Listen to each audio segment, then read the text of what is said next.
So Jews, on the one hand, Jews will enjoy the privileges of whiteness. So Ashkenazi Jews will enjoy the privileges of whiteness, and at the same time are being targeted with violence by those people who are the most invested in some quote-unquote white identity. How do you all both handle that personally? This was one of the most interesting things to me about teaching at Fisk for so long, was that I think it's very rare for white people, Jewish, non-Jewish white people in America, to be in a room where they're the only one in the room. Whiteness is not an identity that I embrace. I recognize that I benefit from privileges, right? That being categorized as white confers on me, right? So I own that. Right. But in terms of the identity that's important to me, it's the Jewish identity. And the notion of whiteness erases that.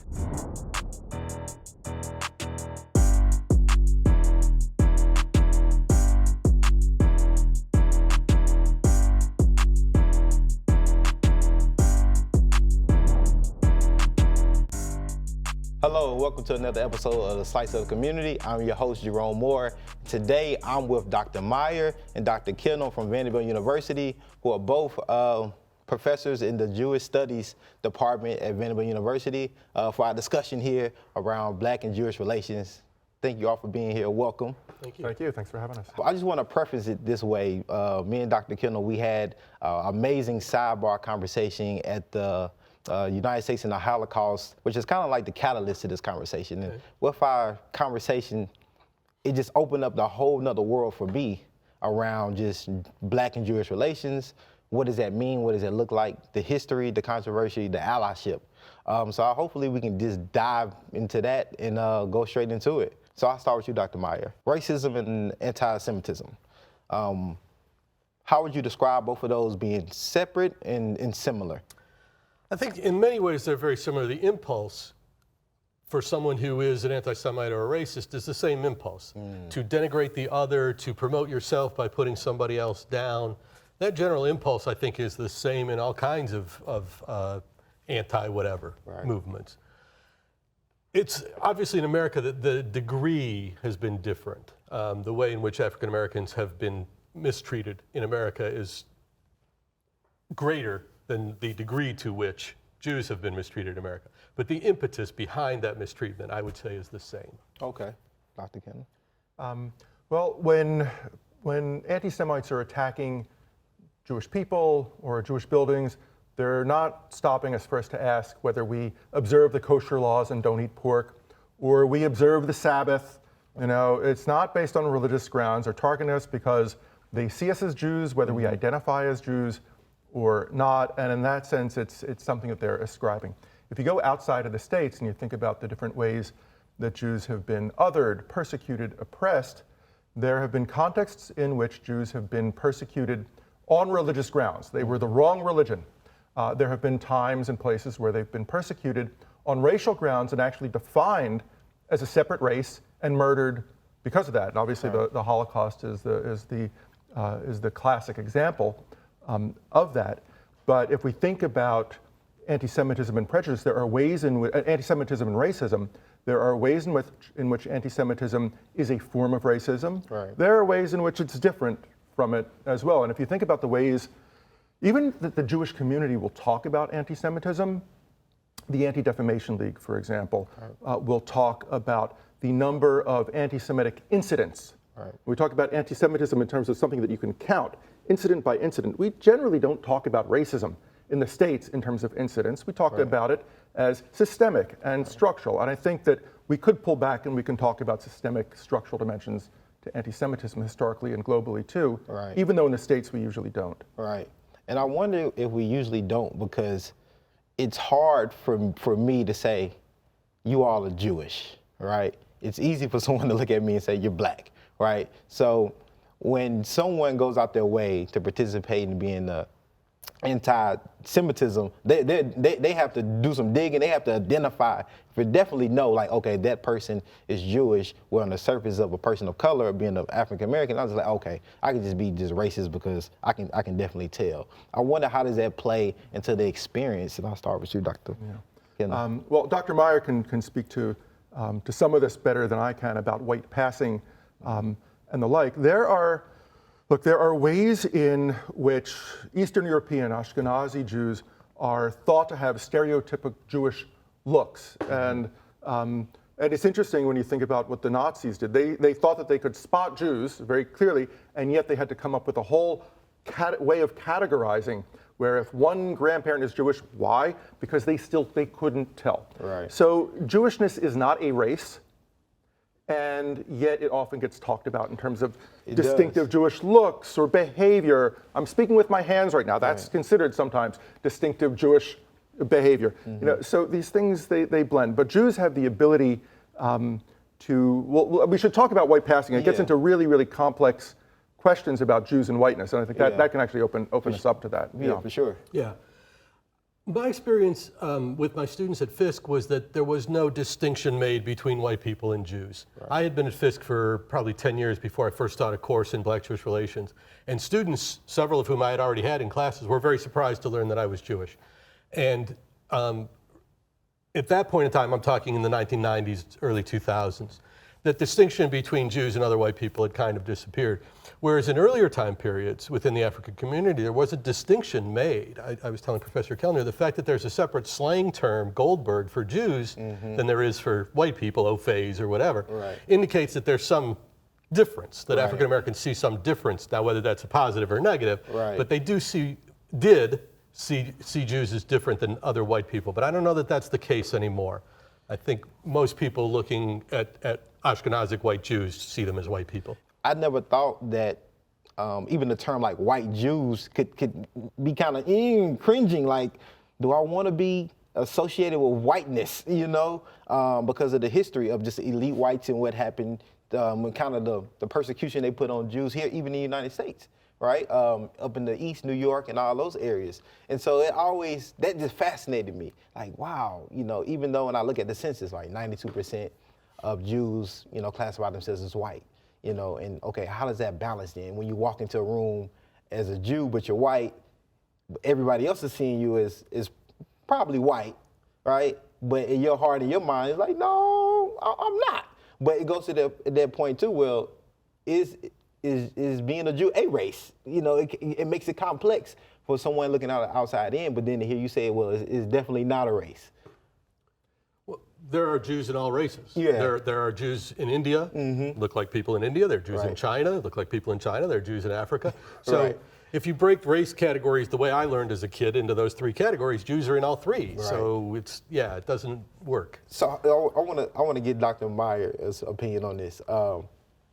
Classifying it as white Jew, because we know there's black Jews, you know.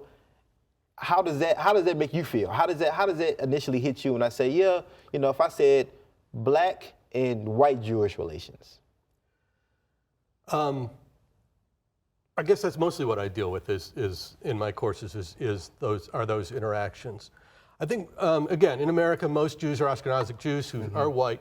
Sometimes part of the problem between the two communities is that some people will take advantage of that, will use their whiteness as a way of promoting themselves, as a way of integrating themselves into whatever community they want to be in by removing themselves and denigrating themselves from some other community. Right. I find that problematic.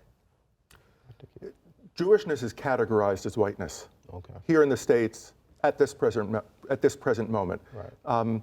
And in different places and different times, it's been categorized differently. So if I look at the ship arrival records from my immigrant ancestors who came over under race and people, it says Hebrew there. And this is in English in a document that the U.S. government is using. It's 100 and some odd years old. Right. Now, at the same time, Jews in the South were drinking from fountains that were labeled as white. So they were categorized by the government for those purposes as white. So the Jews' relationship to whiteness is there's ambivalence, but it's not a totally fixed category. Right. And when you think about the massacre at the Tree of Life Synagogue in Pittsburgh, and this is by an avowed white nationalist, white supremacist who targeted Jews and did not see them as white. So Jews, on the one hand, Jews will enjoy the privileges of whiteness, or Ashkenazi Jews will enjoy the privileges of whiteness, and at the same time, are being targeted with violence by those people who are the most invested in some quote unquote white identity. How do you all deal with that in everyday life, walking into those rooms? And what are some of those things that you possibly may feel or don't feel? Or what maybe some of those advantages you have or don't have? This was one of the most interesting things to me about teaching at Fisk for so long, was that I think it's very rare for white people, Jewish, non-Jewish white people in America, to be in a room where they're the only one in the room. And I was in that situation every day for years. And it affects, I come to see how a black person would feel being the only one in a room, being the only white person in the room. Whether it's white, Jewish or not, I don't think, again, that distinction makes that much difference. Right. I'm not a religious person. I consider being Jewish more like an ethnicity. Okay.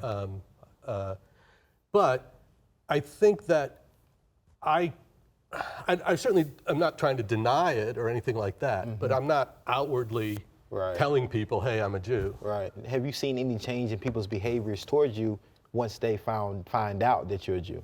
Have you ever experienced that? Okay. I don't think so. Dr. Kendall? Whiteness is not an identity that I embrace. I recognize that I benefit from privileges, right? That being categorized as white confers on me, right? So I own that. Right. But in terms of the identity that's important to me, it's the Jewish identity. And the notion of whiteness erases that. And if you think about Jewishness as a form of white passing, the whiteness is something that renders the Jewishness invisible. It's part of the assimilation of Jews into the states. But this is a culture that is important to me to maintain. And part of having it maintained is not just me identifying with it, but having it recognized by others as this is a distinct culture. So it's an awkward and an ambivalent position, and also it's problematic because I do not want to affirm, I don't believe, and I really think it's dangerous also, to say that Jewishness is a race. It's in the blood, it's in the biology. And I have a lot of problems with the DNA testing where people will say, oh, I'm 93% Ashkenazi Jewish. It's you know, we after the Holocaust, we managed to expunge a racial discourse about Jews from American talking about Jews. That's come back in the conversation, and it's dangerous and it's problematic. So how do I, right, as someone who I'm categorized as white, I enjoy the privileges of whiteness, I am Jewish, I identify with the Jewishness, and I want to preserve this. How do I, in the States, manage to maintain and project an identity that says I am I want another category. I want another category, and I don't. And a duality is problematic. Is that a conversation within the Jewish community? Like, how do you do that? How does it happen? When I go to fill out whether it's a job application, right? I don't see Jewish on there. See, you know, African American, Caucasian, Hispanic, Latinx, and then the other maybe. But so. Are you writing in Jewish, or are you checking white Caucasian? The last census for the race question, I checked white. Okay. For the country of origin question, I wrote Jews. My mother's parents are both from Romania. It means absolutely nothing to me to be Romanian. Because they weren't really Romanian in Romania, they were Jews. So whether the government accepted that as a legitimate answer or not, I don't know, but that's what I wrote. I want to go into the history a little bit, which you all are more experts than me on in general, but I want to go into the history between just black and Jewish relations, and I want to start with the allyship, right? And then kind of work our way to how do we get to the tension, the adversarial things that we kind of see present day.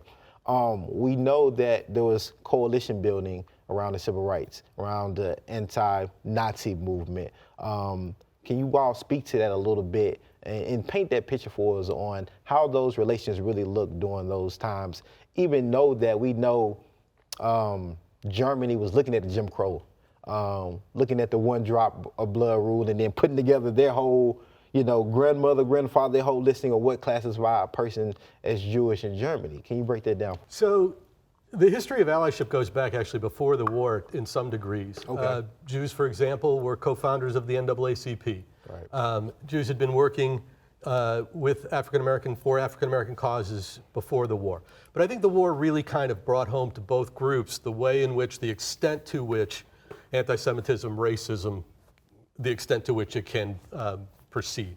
And so I think African-Americans and Jewish Americans both were brought sort of to understand the need to work together to prevent that from happening. And so from the mid-50s or so on, we have what is generally seen to be this grand alliance between the black community and the Jewish community, where you have so many Jewish students, for example, during the Mississippi Summer, Freedom Summer. You have so many Jews marching at Selma, Rabbi Heschel most notably, but lots of Jews. Jews working on Supreme Court cases, on Brown v. Board, for example. So there was a great deal of allyship, generally seen as being a kind of, because of mutual self-interest, that the two groups were both fighting for the same things, and so they could help each other out. Right. By the late 60s, it seems as though they're not fighting for the same things anymore. And so they start turning against each other. The affirmative action cases in the early 70s is one of the big breaks. The Six-Day War in Israel, oddly enough, created a big break within the two communities. And so from that point on, from the late 60s on, it was seen to be this kind of dissolving relationship. And so do you think that assimilation of whiteness played a part into that? I think so. I think so. James Baldwin has a famous essay called "Negroes are anti-Semitic, because they are anti-white." And his argument is that when we criticize Jewish people, it's because they're acting white, and that we expected something. This is one of the great causes of tension between the two communities. Baldwin says we expected something different from Jews than we expected from white people. Right. And so when we didn't get it, it created bitterness and animosity and anger it comes out as anti-Semitism. Right. Because we expected, and the same thing is true in reverse. We expected these people had been in a similar situation, they would have empathy, we could work together, and when that doesn't happen, then it creates more animosity than it would be if you weren't expecting anything in the first place. The social constructs around that, right? How does that play just the United States and the race, and understanding that, yeah, you're Jewish, I'm black, however, again, the system sees you as white and me black, therefore you're gonna get certain economic privileges, social privileges, political privileges that I don't see, even though, yeah, we supposed to be in this fight together, but however, you know, this social construct is uplifting you a little bit and keeping me here. Yeah, and the two communities have expectations of each other. Both have self-understandings that look back to histories of oppression, look back to histories of slavery. Right. The key difference, though, is that for the black community, that history is here in this country. Right. And for Jews, it's much longer, before, but it's somewhere else. Right. And so even though there's this point of connection, there's a key difference. And in some ways, it's the inability of the two communities to recognize the difference within the similarity that causes the splits. Because we imagine more similarity than there is, and then when we discover that there's not, then there's disappointment. Right. And so, like, being honest about that with each other is one of the keys to managing that and building a healthy alliance. Right. Paul Berman has an interesting essay called "The Other and the Almost the Same," and he argues that when two groups are completely other, they can get along because they're not fighting, they're not conflicting about anything. But when two groups are very close together, the differences become magnified between the two. So the other, it's more difficult to get along with the almost the same than it is with the complete other. We talk about these expectations, and I think this is important because even if you just go online right now and you type in, black, Jewish relations, conflicts, or whatever, a lot of times, in my own personal experience, it's always either black people talking about it, or black people talking about it, really. Like, I rarely see a Jewish people as a community, let's say scholars maybe, but I rarely see Jewish people calling that out in an adversarial way or blaming that I see from the black American community from my perspective. I wonder how much we're all locked in our own media bubbles. And you're seeing stuff that's going on. You're seeing a black conversation. Yeah. I'm seeing a Jewish conversation, right? And I don't know if it's never the twain shall meet, but how do we break out of our own echo chambers to Right. see what are the conversations that other communities are having. So this type of conversation is Listen, great. yeah, We can do that. Right, exactly. And so what are some of those conversations, I guess, that are happening that y'all are part of or that you all see?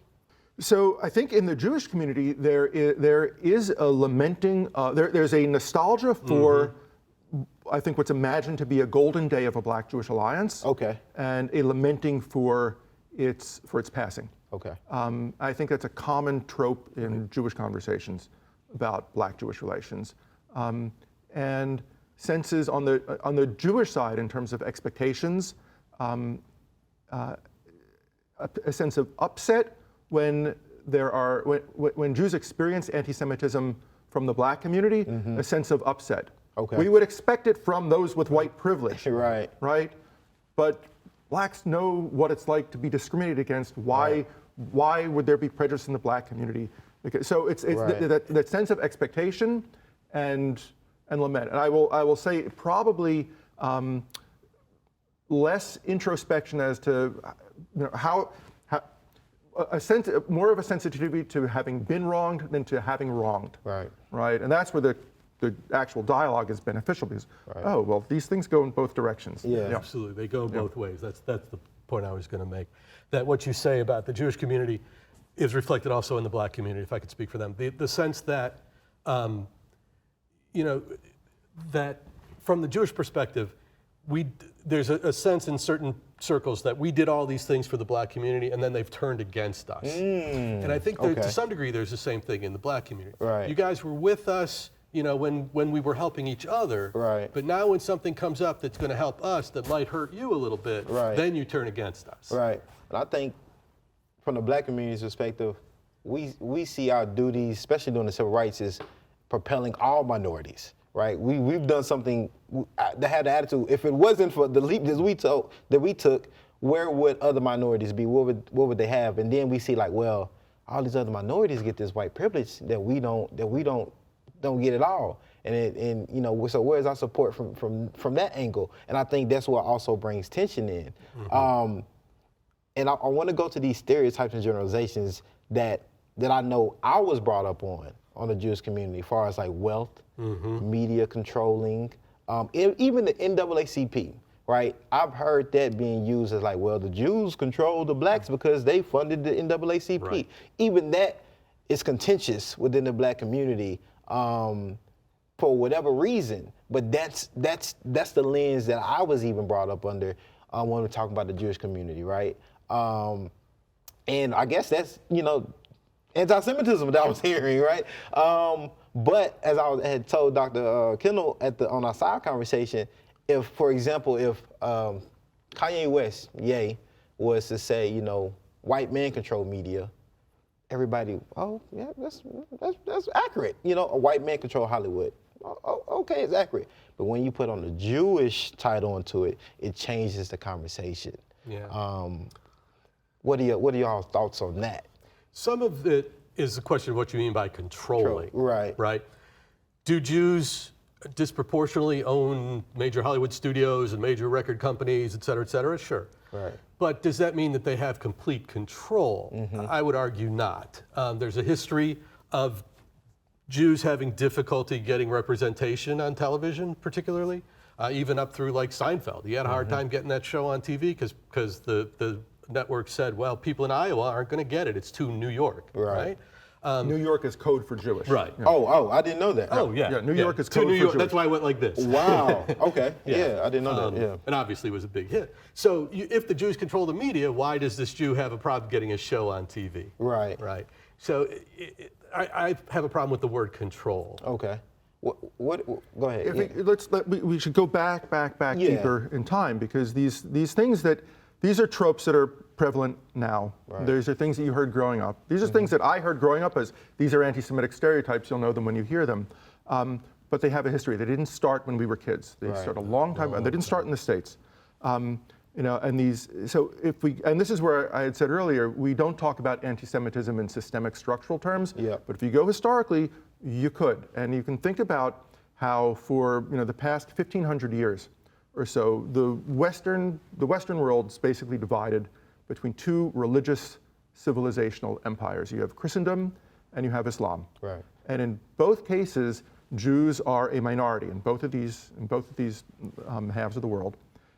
And in both instances, the dominant religious group decided that they had the right to decide what privileges Jews should or shouldn't have. Okay. And not rights, just privileges. So among the, now, modern period where Jews in the States and in other places have succeeded economically, politically, and the like, this notion of how can this group that has been historically oppressed, historically marginalized, historically did not have the right to say, these are our rights, only could ask for privileges. How is it that this group has succeeded?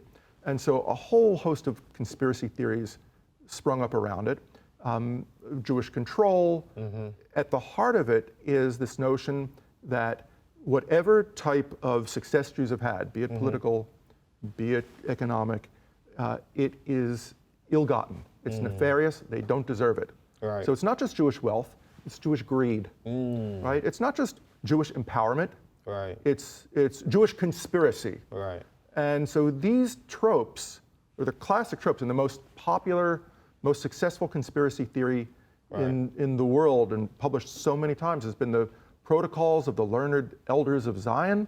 You know, the cover of some of these publications have drawings of Jews as octopus or spiders with tentacles or weaving webs. It's a hoax. It purports to be a story of a Jewish conspiracy. Not too different from the tropes and the propaganda that was done to blacks here in the United States. So, but these tropes die hard. I want to say in the entertainment before we move on right quick. I just want you all's personal opinion on this. Anti-blackness, right?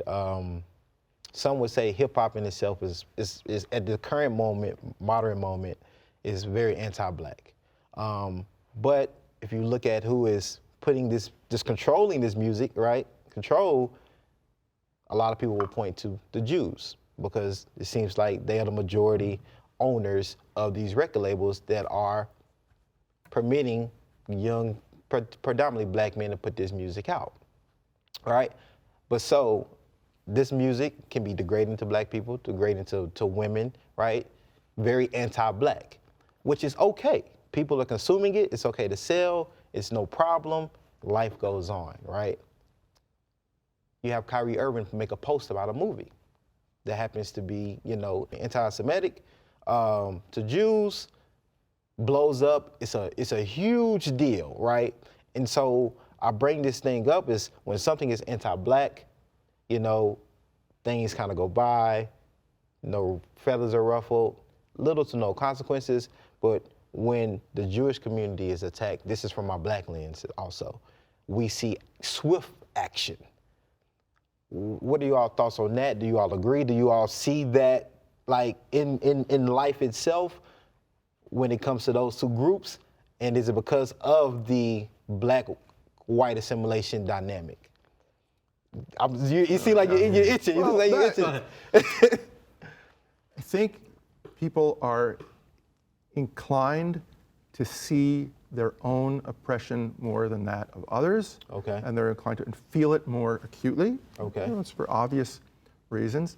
And I get caught in seeing things only from their point of view. So if you take, for example, let's go back a few weeks or months before the Kyrie Irving to the Kanye West Ye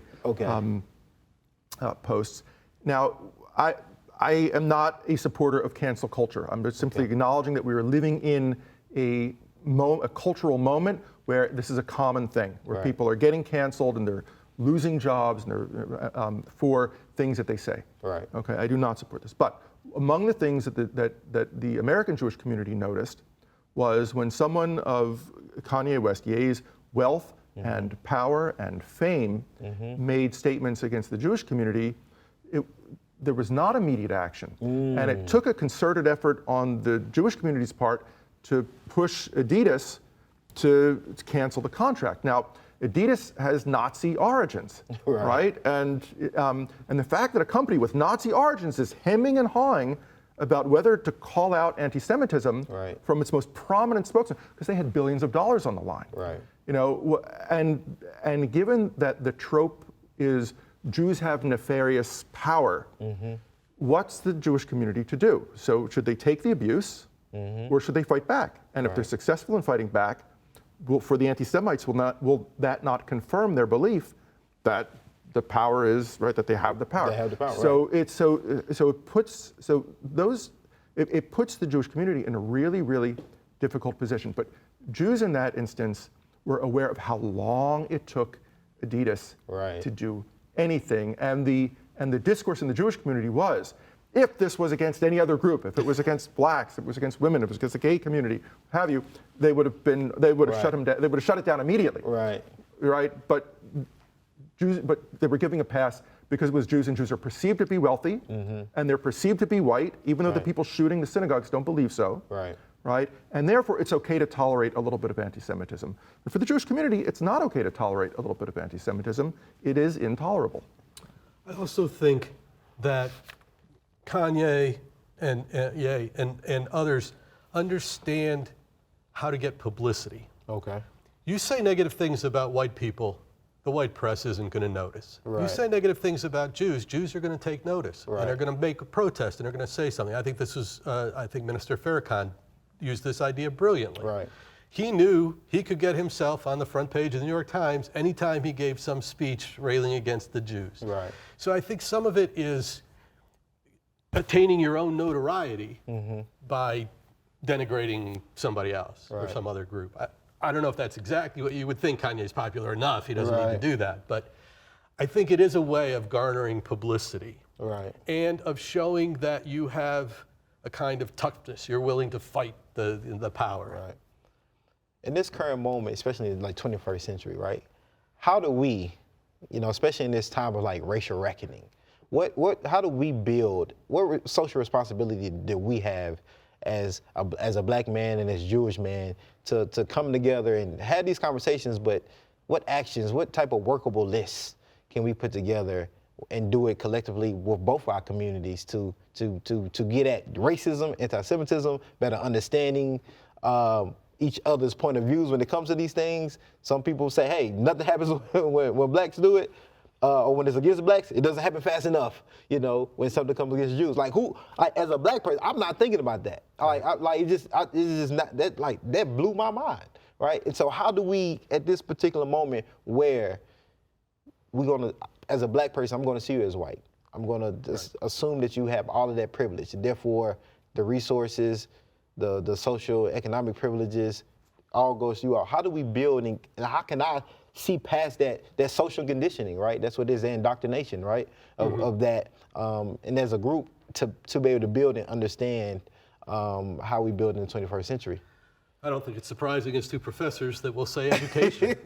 People need to learn. People need to learn about other communities. People need to understand why certain things are the way they are in those communities. I learned as much teaching at Fisk as the Fisk student. I hope they learned something from me, but I know I learned things from them. But it's exposure, it's being open and willing to understand where the other person, you don't have to agree with them, but you can understand why they're saying what they're saying. I think that kind of community interaction is really important. Dr. Kelner? I think empathy is key, and I think I said before about we're in our echo chambers and our media bubbles. It makes it really difficult to cultivate empathy, and and there's a severe deficit of that in society generally right now. We have to, and that's self-work, right? I think we have to work on that. But if we're only working on empathy, it's hard to work on empathy when you're doing it alone, right? And that's why communities need to be coming together. I think it's really important also to go into each other's spaces, to actually experience what it is like to be in Black community, in Jewish community. You'll learn things by seeing and being there that the dialogue alone, you may understand here, you will not understand here. And I understood here, like I told you all, I went to my first Shabbat. Blew my mind. Didn't know it was gonna be so much food, but also the dialogue and the conversation. And it just helped me. And I know it helped other people that was at the Shabbat as well. But like doing that intentionally, right? And being brave to talk about these things in a civil space. He mentioned the upcoming social justice Seder. This is a fairly common thing, not just in Nashville, but around the country, these social justice Seders. Because Passover, it seems to me, I've been working on a project about this, Passover, it seems to me, is the perfect opportunity for the two communities to come together. The Passover story, the book of Exodus, is the central story in African American history. And it's a Jewish story. So it seems a logical, natural place for these two communities to come together and talk about moving forward, right? Coming from a similar past and moving forward. So these kinds of Seders are a particularly opportune time to talk about social justice issues, to talk about liberation and those kinds of things. I think the more African Americans are involved, the more those communications come across. Now, on the other hand, the Jews have certain responsibilities. I teach an essay by Letty Cotton Pogrebin, who was part of a feminist group, Black Jewish group, and they invited, she also was part of a group that was running a Seder, and they invited a Black group to come to the Seder. And when it came time for dinner, all the Black people said, oh, we're not hungry. We came to dinner before we came to the Seder. They didn't know that Seder included dinner. Well, somebody in the Jewish community should have told them that ahead of time. So it works both ways. Both groups have to kind of, what don't you know? What can I help you? How can I explain this to you? The Seder is an instance in which Jews would be hosting Blacks in a Jewish space, right? And there's power differential between when there's a host and a guest, which is why it's also important to have reciprocity, right? And so what are the venues, what are the moments when Blacks are hosting Jews in Black spaces as well? So Blacks are the hosts and Jews are the guests. Like I'm hosting you all. There we go. Exactly. As we tell off here, I want to give you all a chance to just hit on anything else that may be just at the front of your brain that you want to just leave the viewers home with around Black and Jewish relations. It's something they can just, leave on their minds and their hearts. I'll start with you, Doctor. Okay. There is so much in common that unites the communities, and we forget that at our own peril. One of the things I want to leave with my students is I ask them all the time, when two minority groups fight against each other, who wins? And they all say the majority. So that, I think, is right. And it's not just Blacks and Jews, it's all kinds of minority groups. Exactly. But it is in the best interest of the power structure to keep those groups fighting against each other. It's the best interest of those groups to work together to fight the power structure. But it's hard. Well, look, I want to thank both of you all for coming here and being available to talk about this, very current, controversial topic around these two groups, but also necessary, I think, for community here. And hopefully we struck some chords and people to be invited or do the inviting to each of our communities and talk more about this and, again, do the work, do the action, because we have that history of coalition, allyship, and working to a greater cause. So thank you both. Thank you. And thank you all at home for watching another episode of A Slice of Community. See y'all next time.